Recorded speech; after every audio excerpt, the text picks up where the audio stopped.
So before I get into this review, I'm going to be going over how my rating system works. So 10 to 7 is a positive review for the movie, with 10 being an absolute beautiful day. 9? It's a 9. Watch the movie. 8 is great. 7 is good. 6 to 4, now getting into the mixed section, with 6 being a possible good.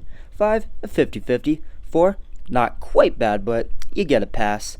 3 and under, now being in the negative section, with 3 being bad, 2 being really bad, 1 being the gates of hell, and 0 being nowhere you want to go. So let's get this started. Yo, what is happening, fellas? Welcome to another October review. In this review, we're going to be looking at the movie Creep. And this is actually, which I had stated in my last video, a two-parter video. There's the first part, followed by Creep 2, which will be another review that drops later tonight. So this film's intro, it warns you that this film is up to no good.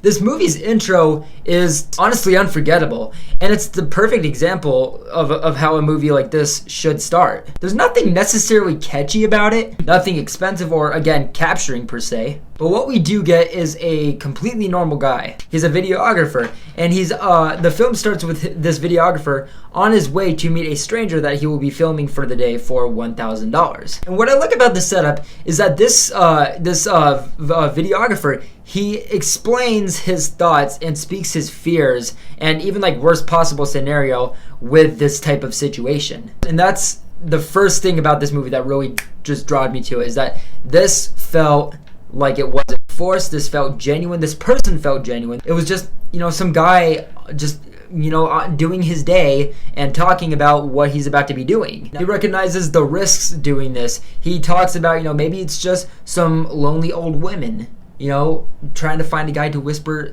quote, sweet nothings to. And continuing on with this pleasantly uncomfortable setup, we are introduced to Mark Duplass's character. And it again just goes further into that often unsettling vibe. Our boy, the videographer Aaron, he knocks on the door, there's no answer. He calls, there's no answer. He's just kind of lurking about on this dude's property trying to find this fucking guy. He just, nonchalantly just sees an axe just chilling in the yard. And again, with this film going off of the tracks of realism, our boy, he gets into his car. He's like, I'm gonna get into my car. He doesn't leave or anything. He sits in his car. He just kind of holds his, ground, make sure that, he's in a comfy environment. While he's about to call the dude one last time, he just slams on his fucking window. Literally, Mark Duplass's character just throws himself out the window, and he's got this crazy ass smile. Our boy Aaron rolls down the window.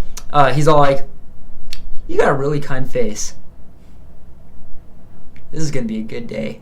Now, I know I'm talking more about this kind of intro, or this setup or premise, or whatever you want to call it, more than I normally would, but the level of honesty and dark, awkward humor, along with the straight bone-chilling horror that I've already kind of described in my own way, what these two guys just came up with to this film, it's just unforgettable. This does sound like a film that is very cliche and very borrowed, and even from the trailer, feels like it may not have that much up its sleeve. But this film was genius at that, because that is literally the vibe of this movie. A very, not necessarily slow burn film, but a very closed off film. A film that starts off shy and very secluded, but eventually shows its, horrible true colors. And then, you can circle back into the very beginning and really notice the red flags that were there all along. And even and the dark territory, and this is just a solid horror gem from the 2010s. And one thing I found extremely impressive is that they do everything to show you that this stranger is not good. There's something very off about him. But because we're just getting to know him, and because of the videographer Aaron's point of view, as well as the so-called reason behind doing this project, we just can't help but let our literal morbid curiosity get the best of us in this flick.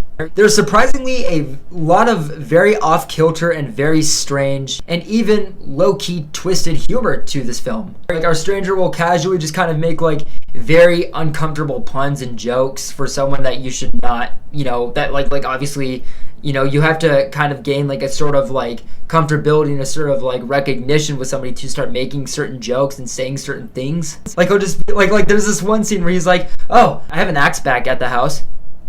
Be honest with me. When you saw that axe, did you think I was going to kill you with it?" And then, the vlogger is still trying to get to know this guy, barely, an hour into knowing him.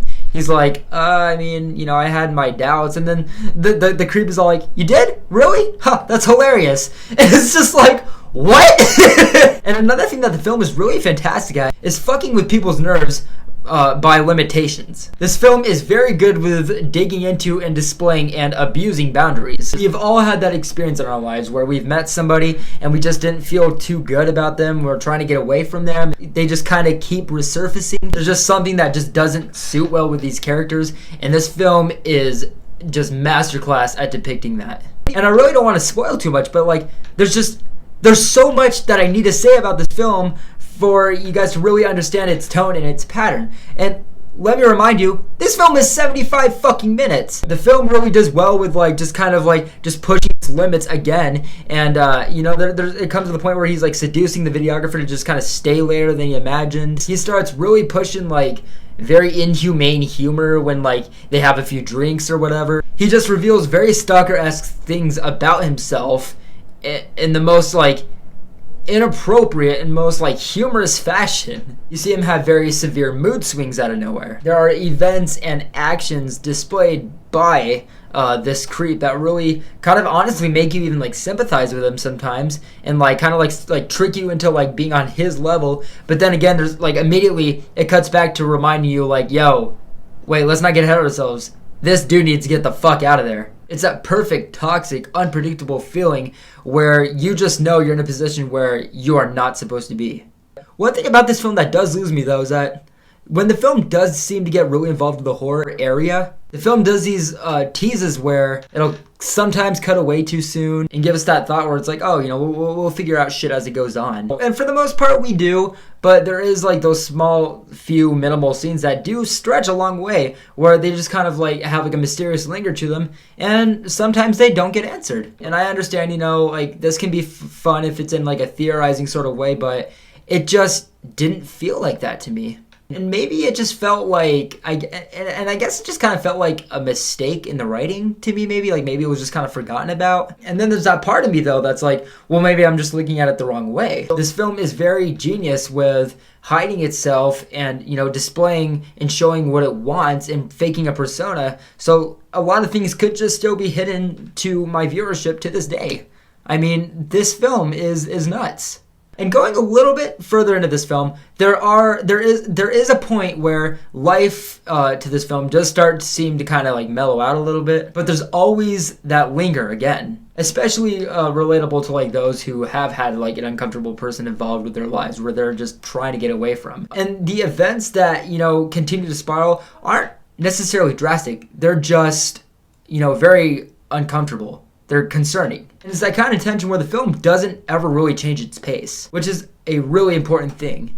The film really does fly by in a very morbidly entertaining and dreadfully anticipating way. This is definitely one of the best and most uniquely written and depicted creeper movies of at least recent memory. And I'm feeling an 8.2. Whew, that was probably like my longest review like ever. Or it feels like it anyway. It's just, there's just so much I love about this movie, and there's so much I want to talk about. But later tonight, I will have Creep 2 coming, and we're just going to dive further into this series. I hope you guys liked this review. This one actually did take me a lot more time to do, but I really hope you guys enjoyed it nonetheless. I'll see you in the next video.